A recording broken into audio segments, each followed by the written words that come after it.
understanding and preventing substance abuse related problems with special reference to alcohol abuse that we're going to focus on. And my name is Jeff van der Westhuizen. So that's what's going to happen here. This is the topic: to empower our people to have a healthier workplace environment. So what's going to happen in these 6 episodes is that I've got 2 objectives that I would like to achieve.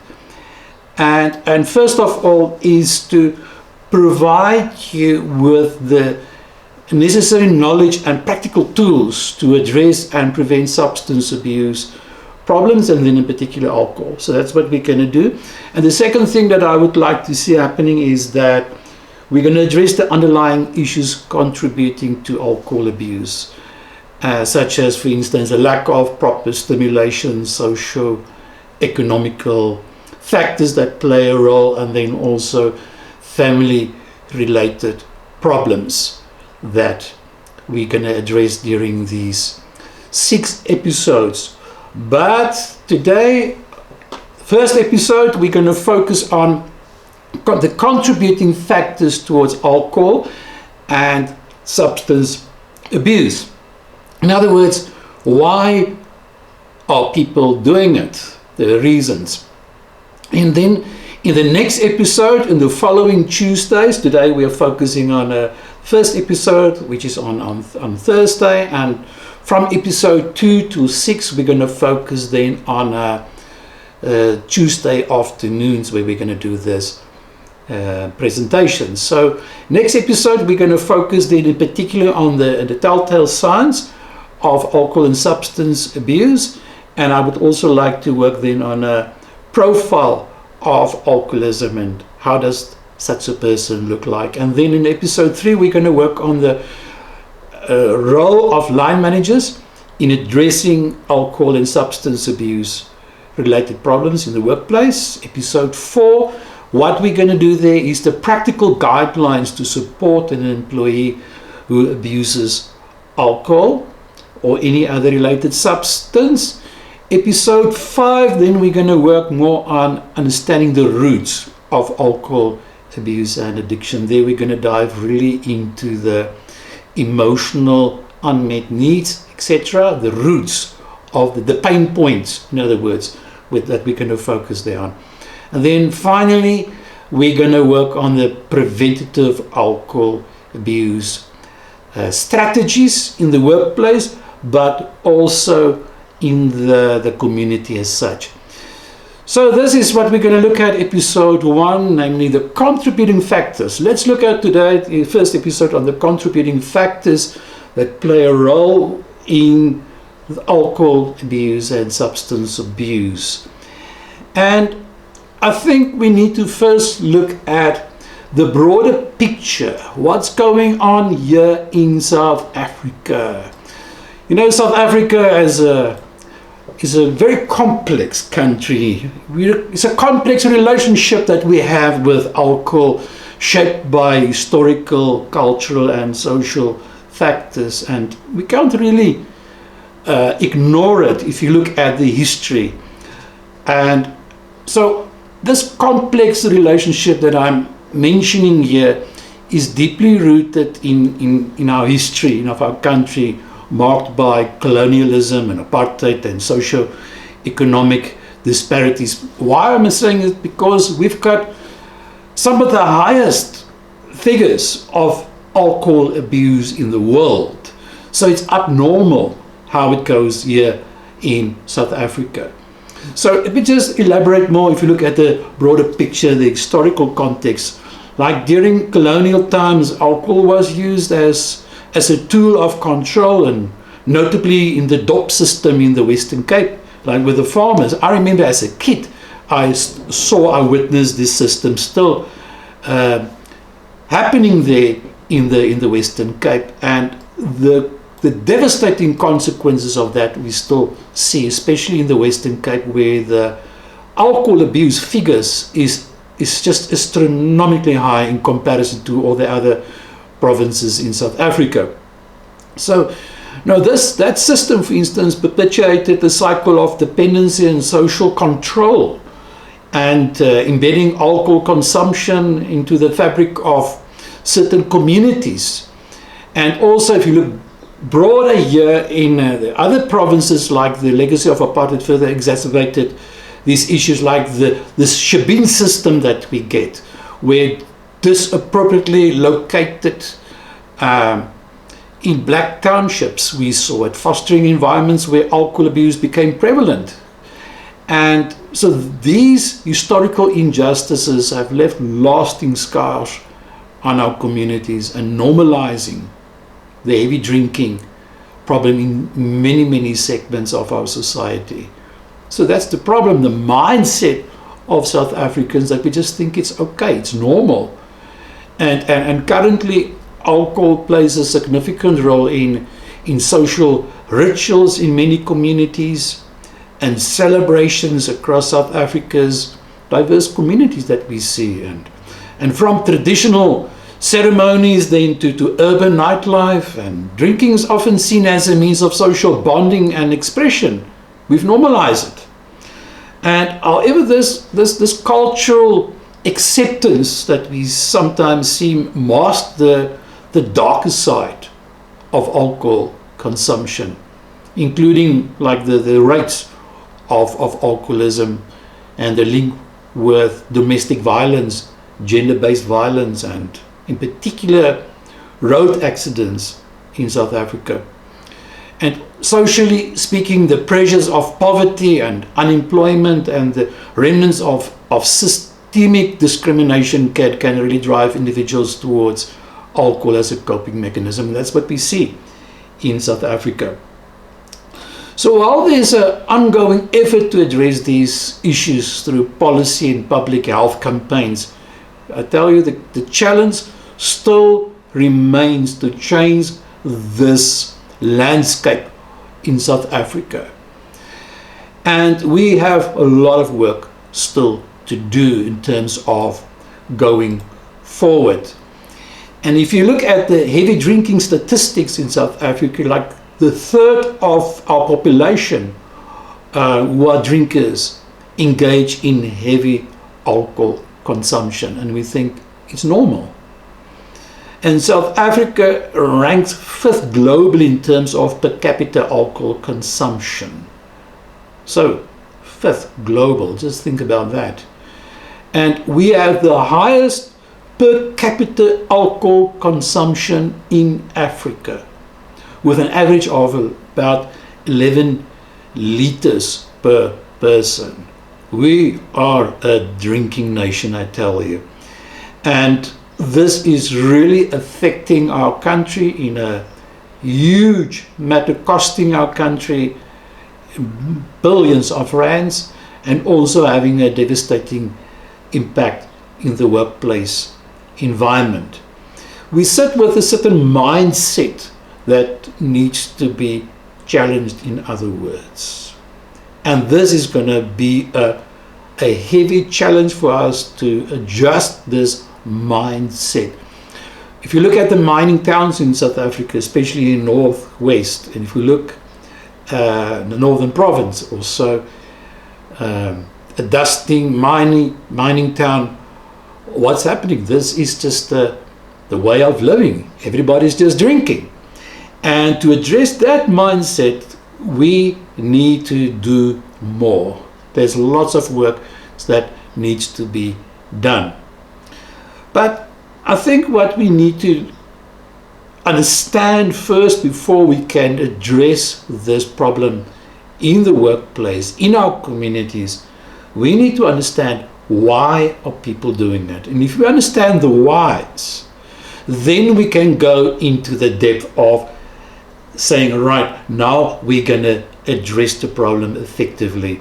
And let me tell you, the problem doesn't lie in getting more rehabilitation centers. We're doing an awesome job, but we are just dealing with the consequences. In the communities, you guys there in the communities need to do something about it. And it's time that we need to take hands with regards to this preventative programs to work on the mindset of the community.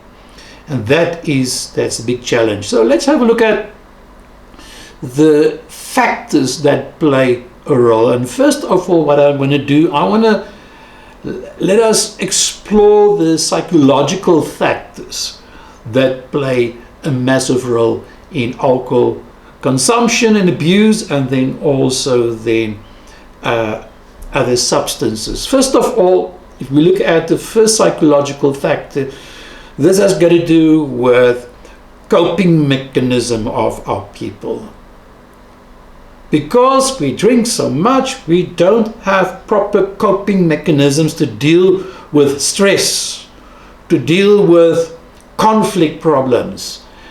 Many people use alcohol to cope with stress and anxiety, depression, and even trauma. We are a traumatized nation because of the extremely high crime statistics. And what alcohol does is just a temporary relief that people will get from numbing their emotions, and that provides just that feeling of feeling okay, forgetting about my problem.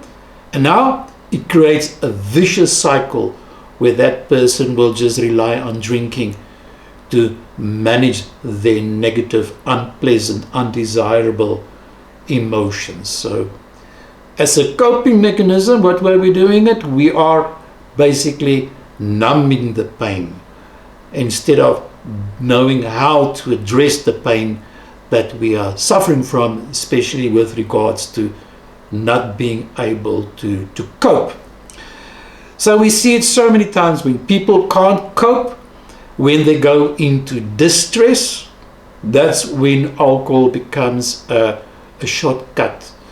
Distress, the difference between stress and distress is very important to understand. We all experience stress. Stress can be a good thing. It can be a motivator. But when a person goes into a state of distress, you are being overwhelmed. It's too much to handle.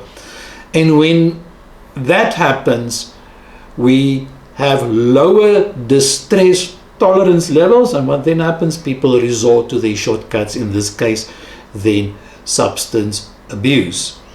The second part of psychological factors that we need to understand is mental health disorders. And I just want to tell you, this is quite shocking, but I'm picking up more and more of people reporting problems with alcohol abuse.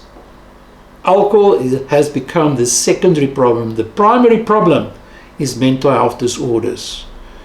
And people are using alcohol to deal with their mental health issues. More and more we see that alcohol rehabilitation centers can't really deal with these patients who are being admitted there because of the dual diagnosis. Dual diagnosis means the person has got an addiction problem plus the person has a mental health problem, like conditions such as depression, bipolar disorder, eating disorders, and then also I want to mention here personality disorders such as borderline personality disorders, where substance abuse among those people are very, very, very high. And then also PTSD, post-traumatic stress disorders. These conditions are often linked to a higher rates of alcohol abuse. So now when we have to deal with that problem, we can't just help the person to stop drinking because the person's got a mental health problem. We have to address that issue as well. And then what happens with these mentioned conditions, alcohol is now just not a matter of a socializer, it's become medicine. So people self-medicate these symptoms related to these conditions, and despite exacerbating these conditions on the long run, they just carry on doing it because the underlying condition still remains. And we can also look at the social and the cultural factors that play a massive role in alcohol and substance abuse problems. Like the first one is peer pressure and social influence that play a role. And we see in many cultures, for instance, that drinking is a social activity, for instance. And peer pressure there plays a big role in the African condition. When the men drink beer, it's a social thing. All the guys are drinking beer, and the pressure there is enormous. So when in the rehabilitation centers, what we have to focus a lot on these profiles of patients to help them with skills of setting boundaries and how to assert oneself in such a context when you are being pressured to participate in that drinking activity. And that's peer pressure.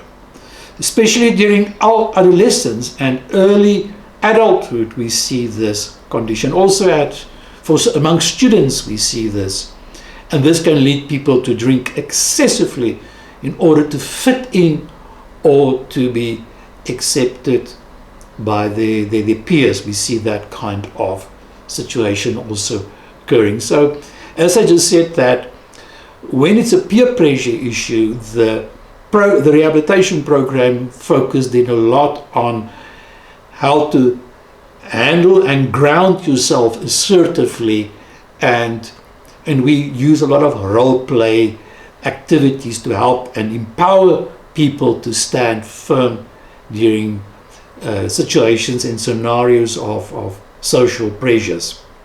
And along with peer pressure and social influences, what we also get is cultural norms that we get, and the media influence. And we know over the years that our government has really clamped down on advertisements. So government is really doing a wonderful job in terms of curbing these advertisements, but yet the rate of alcohol abuse still remains very, very high because of the embedded social norms, and also that social media still portray of alcohol use, to normalize excessive drinking in a community, because everybody is doing it in a small mining town, for instance, and this is what everybody is doing, so I will also participate. I just heard now before I started that a person there from one of your towns there in the Northern Cape, he was transferred here from my city towards your side.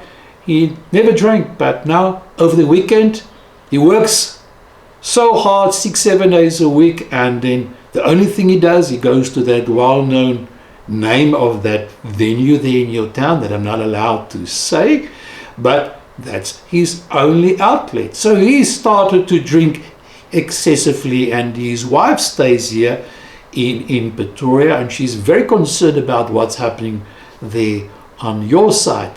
And this is got to do with the cultural norms and media influences that can also play a massive role there. Then we have a certain group of people who abuse substances and alcohol who's got a genetic predisposition. This we see in particular if it's been running in the genetic line, in the family tree.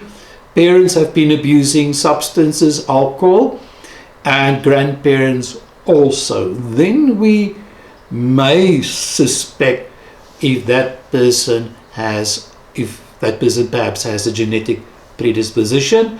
And research indicates that genetics does play a significant role in the risk of developing alcohol use disorder. But what's amazing, although it's the case, we can still educate and equip and empower that person to rehabilitate.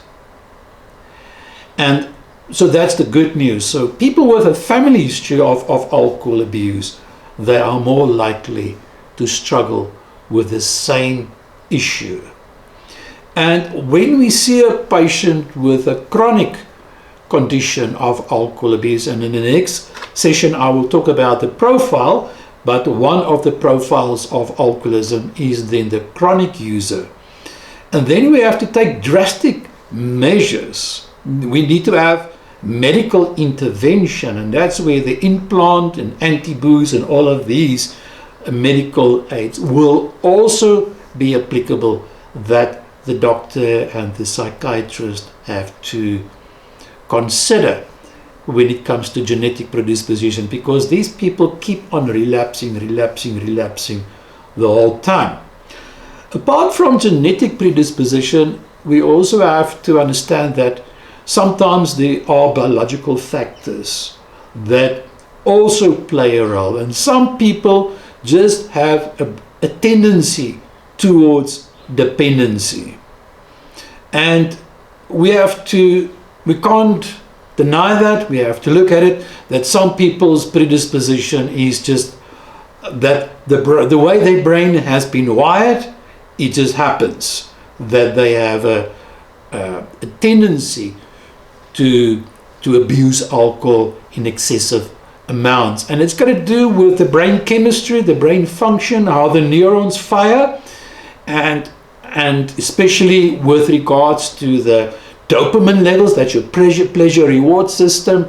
If your dopamine levels are not firing the way it should be, and then when such a person uses alcohol, and alcohol then works on the dopamine receptors, and what then happens, it triggers that part of the brain, the pleasure reward system of the brain, and then they don't stop, then they can't stop until they either pass out, or there's no money, or they get dragged away, or get arrested by the police, whatever.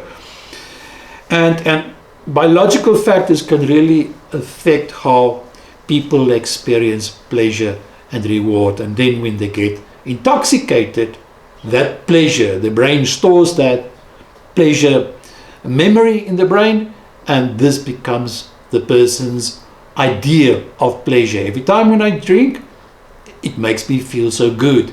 It gives me the reward. And so these kind of patients, then they become more susceptible to become addicted to alcohol. Then also there are environmental factors. I'll get to personal factors very soon, but let's first have a look at environmental factors that play a role, such as stressful life events and major life challenges, or even traumatic events such as the loss of a loved one, the loss of a job, can trigger alcohol abuse. Or what about job insecurity? We know in the mining sector currently there's a lot of rumors going on, and the rumors sometimes result into the reality of people losing their jobs, and just the mere thought of that uncertainty that people face and the consequences of being retrenched causes many people to drink more than usual. Or even after a person has been laid off, these kind of trigger events can cause a person then to resort to alcohol just to numb or escape from reality, and in consequence what then happens, just making the problem even worse. So that's stressful life events.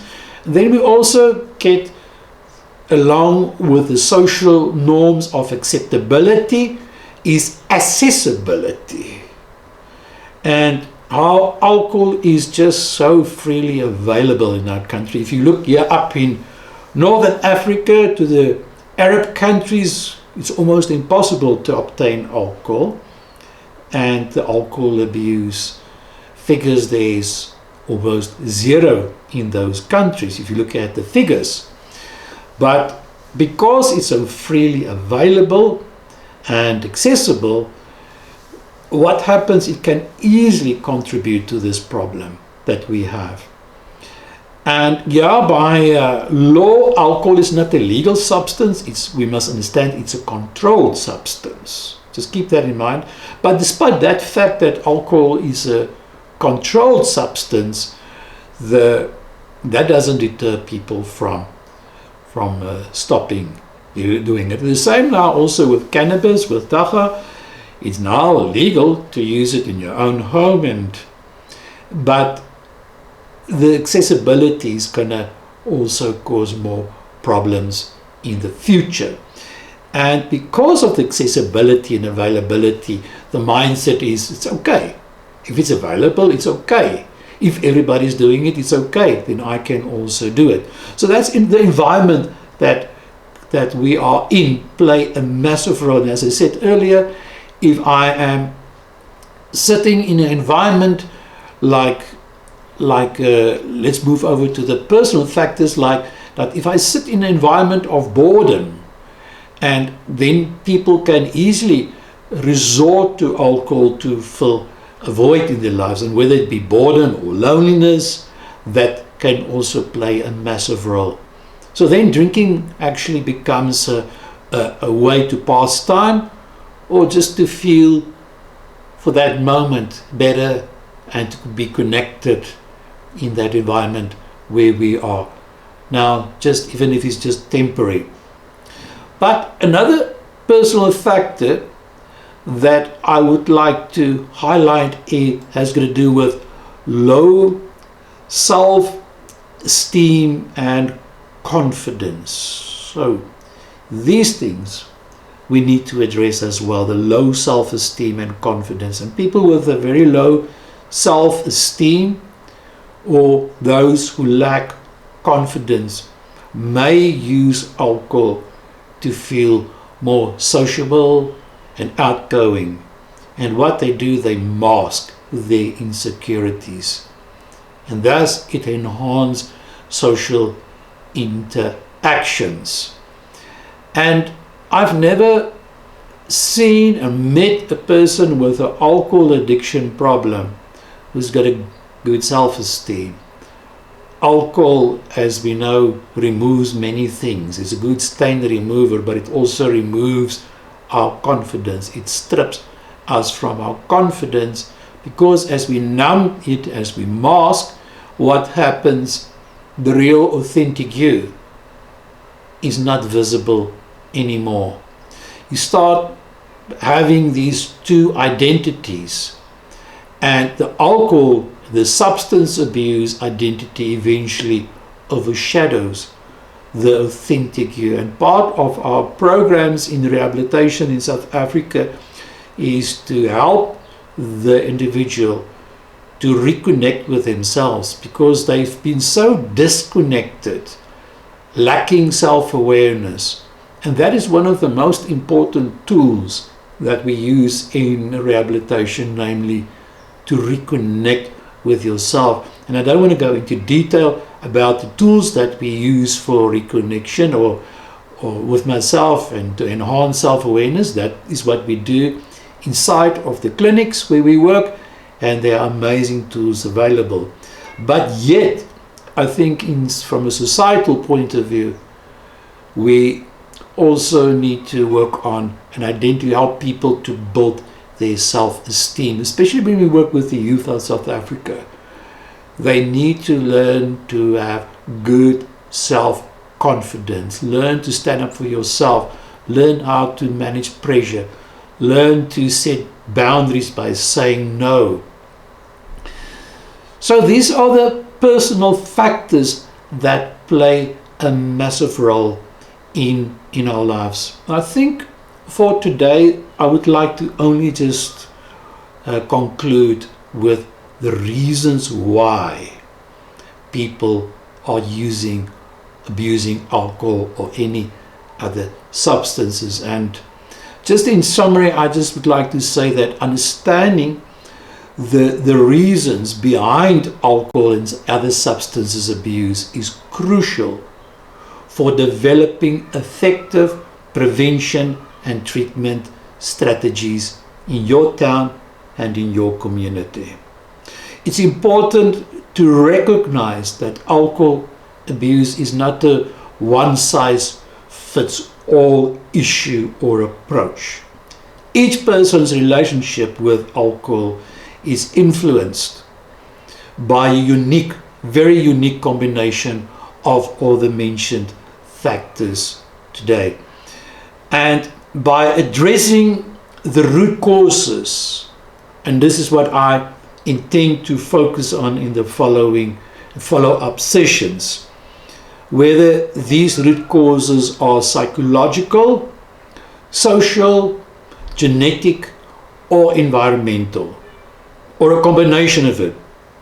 Then we can better support those struggling with substance abuse and help them on the path to recovery, because there is really hope for everybody who's suffering from alcohol abuse and substance abuse. Now, in my opinion, addressing the substance abuse requires a compassionate and a very comprehensive approach. And now you get already an idea what I'm saying, that we're not going to use a punitive approach anymore. That's the old school, the old days when we used to have a punitive approach. Some countries like Thailand, for instance, also have a punitive approach. They send a person to jail, but it's a special kind of correction facility where the person is also being punished for their addiction problem. And we try to decriminalize our treatment to help the person in a non-judgmental way. And this means that in terms of the sessions that lies ahead, it's about providing support systems, mental health resources to understand the pain behind the person suffering from this addiction, and that if we don't treat it as a criminal offense from our side, yes, let the police do their work, let the criminal justice system do their work if crimes have been committed, but eventually, ultimately, it's about helping people to be rehabilitated, helping individuals to make healthier choices, and finally, ultimately, to find alternative coping mechanisms. Now, I'm looking forward to my next episode, where we're going to look more on the profile, and we're going to explore the profile there of a person who abuses alcohol and other substances. I would like to go more into detail about other substances, because very often people who abuse alcohol are also abusing other substances like painkillers and other self-medication that is available. So thank you so much for this wonderful opportunity today that I was able to share with you, and I'm really looking forward to the next time. That will be next Tuesday at 4:30 in the afternoon. Thank you so much.